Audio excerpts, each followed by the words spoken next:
1000 కవచాల రాక్షసుడిని సంహరించిన మహర్షులెవరో తెలుసా? కృష్ణార్జునులుగా తిరిగి జన్మించి భూభారాన్ని తగ్గించిన నరనారాయణుల మహిమ వినండి. కథ పేరు నరనారాయణులు. రచయిత శ్రీ సిహెచ్ ప్రతాప్ గారు. నరనారాయణులు ప్రాచీన భారతదేశ పురాణాలలో అత్యంత శక్తివంతమైన మునిసోదరులు. వీరు సాక్షాత్తు శ్రీమహావిష్ణువు అంశతో లోక కళ్యాణం కోసం అవతరించారు. బదరికావనంలో నివసిస్తూ ఘోరమైన తపస్సు ఆచరించిన వీరి కథ మానవత్వాన్ని, దైవత్వాన్ని కలిపే వారధిలా నిలుస్తుంది. నరుడు, నారాయణుడు ఇద్దరూ వేరువేరు వ్యక్తులుగా కనిపించినప్పటికీ వారి ఆత్మ ఒక్కటే. వీరు ధర్మదేవత మూర్తిదేవి దంపతులకు పుత్రులుగా జన్మించారు. సత్యయుగం నుండి లోక రక్షణ కోసం వీరు నిరంతరం తపస్సు చేస్తూనే ఉన్నారు. ఒకానొక సమయంలో సహస్రకవచుడు అనే రాక్షసుడు బ్రహ్మదేవుని నుండి 1000 కవచాల వరాన్ని పొందాడు. ఆ కవచాలను ఛేదించాలంటే 1000 ఏళ్లు తపస్సు చేసి ఒక్కొక్క కవచాన్ని విడగొట్టవలసి ఉంటుంది. అటువంటి అసాధ్యమైన కార్యాన్ని నరనారాయణులు ఇద్దరూ కలిసి పూర్తి చేశారు. ఒకరు తపస్సు చేస్తుంటే మరొకరు రాక్షసునితో యుద్ధం చేసేవారు. 1000 సంవత్సరాల యుద్ధం తర్వాత ఒక కవచం విచ్ఛిన్నమయ్యేది. ఈ విధంగా 999 కవచాలను వారు నాశనం చేశారు.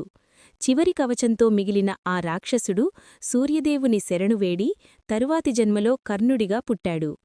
నరనారాయణులే ద్వాపరయుగంలో కృష్ణార్జునులుగా అవతరించి ఆ కర్ణుడిని సంహరించి భూభారాన్ని తగ్గించారు. నరనారాయణుల తపస్సు ఎంతటి శక్తివంతమైనదంటే దేవరాజైన ఇంద్రుడు సైతం వారి తపశ్శక్తిని చూసి భయపడ్డాడు. వారి తపస్సును భగ్నం చేయడానికి ఇంద్రుడు అనేక మంది అప్సరసలను బదరికావనానికి పంపాడు. వసంతఋతువును సృష్టించి మన్మధుని సాయంతో వారిని ప్రలోభపెట్టాలని ప్రయత్నించాడు. అయితే నారాయణ మహర్షి శాంతచిత్తుడై నవ్వుతూ తన తొడపై ఒక పువ్వుతో గీత గీశాడు. ఆ గీత నుండి అత్యంత సుందరమైన ఊర్వశి జన్మించింది. స్వర్గలోకపు అప్సరసల కంటే మిన్నయైన ఆమెను చూసి ఇంద్రుడి దూతలు ఆశ్చర్యపోయారు. తమ గర్వం అణిగిపోయి వారు నరనారాయణులకు క్షమాపణలు చెప్పుకున్నారు. నారాయణ మహర్షి ఆ ఊర్వశిని ఇంద్రుడికి కానుకగా పంపారు. వీరు కేవలం తపస్సంపన్నులే కాకుండా గొప్ప యుద్ధవీరులు కూడా. వీరి ఆశ్రమం ప్రశాంతతకు నిలయం. హిమాలయాలలోని బదరీనాథ్ క్షేత్రం నేటికి నరనారాయణ పర్వతాల మధ్య కొలువై ఉంది. ఒక పర్వతాన్ని నరుడిగా, మరొక పర్వతాన్ని నారాయణుడిగా భక్తులు భావిస్తారు. మానవరూపంలో ఉంటూనే పరమాత్మస్థితిని ఎలా చేరుకోవాలో నరనారాయణులు లోకానికి చాటి చెప్పారు. అహంకారాన్ని వదిలిపెట్టి ఇంద్రియాలను జయించడం ద్వారా మాత్రమే మోక్షం లభిస్తుందని వారి జీవితం నిరూపిస్తుంది. ప్రహ్లాదుడితో జరిగిన యుద్ధంలో కూడా నరనారాయణుల పరాక్రమం కనిపిస్తుంది. శివుని అనుగ్రహంతో ప్రహ్లాదుడు నరనారాయణులను ఎదుర్కొన్నాడు.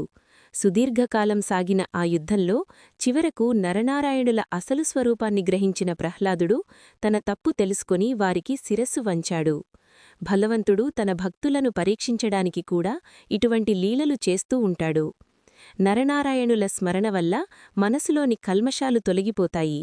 వీరి కథలు కేవలం పురాణ విశేషాలు మాత్రమే కాకుండా ధర్మమార్గంలో నడవడానికి కావలసిన ప్రేరణను అందిస్తాయి. భగవంతుడు మానవరూపంలో మనమధ్యే ఉంటాడని, ఒకరికొకరు తోడుగా ఉంటూ ధర్మాన్ని కాపాడాలని ఈ మహర్షుల చరిత్ర చెబుతోంది. బదరికావనంలోని చల్లని గాలులు, అక్కడ ప్రవహించే అలకనందా నది పవిత్రత నరనారాయణుల తపస్సు ఫలితమే. నేటికీ సత్యం, ధర్మం, శాంతిని కోరుకునేవారు ఆ మహర్షుల ఆశీసుల కోసం వేచిచూస్తారు. నరనారాయణుల తత్వాన్ని అర్థం చేసుకోవడమంటే పరమాత్మవైపు అడుగులు వేయడమే. లోకక్షేమం కోసం తమ సుఖాలను త్యాగం చేసిన ఆ మహనీయుల పాదపద్మాలకు నమస్కరించడం ప్రతి మానవుడి కర్తవ్యం. ముగింపు. కథ సమాప్తం. కథ విన్నందుకు ధన్యవాదాలు. మరిన్ని చక్కటి కథల కోసం, కవితల కోసం, ధారావాహికల కోసం మనతెలుగుకథలు.com సందర్శించండి. Thank you.